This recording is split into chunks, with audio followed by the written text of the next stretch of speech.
Hi everyone. This is just a short video that I want to show you guys on how to use Zoom to record your lecture if you want to do this asynchronously and then share the file with students so they can watch it, and then during your normal lecture session that you have, you can do office hours instead and answer questions. I think that would limit the amount of work you have to do to kind of balance lecturing versus answering student questions during the Zoom session. So you can set up a new meeting in Zoom.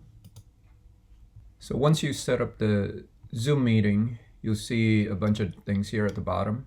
I'm going to just cut out the video here. One thing you can do immediately is just record. This meeting is being recorded. Now, so once you record, you can share your screen. So if you're going to be using your whiteboard, you can start writing here. Now this is of course using mouse, which is not wonderful, so I would recommend that if you do this, you do it with a tablet of some kind. You can actually share screen with a PDF file, right? So it doesn't have to be the whiteboard. So here I'm just looking for a PowerPoint file to show you.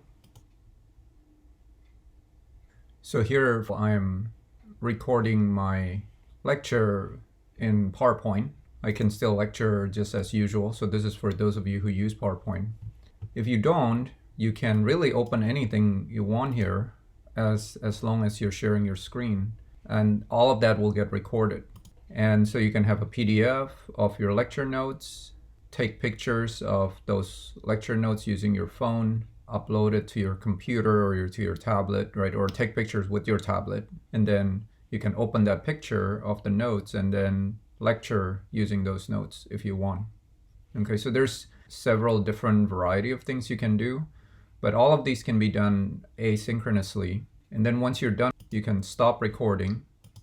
The recording has stopped. And at some point you're going to get an email from Zoom and you can get a link to that recording. So I'm just going to show you the email I got. So this is the email from Zoom in my Gmail.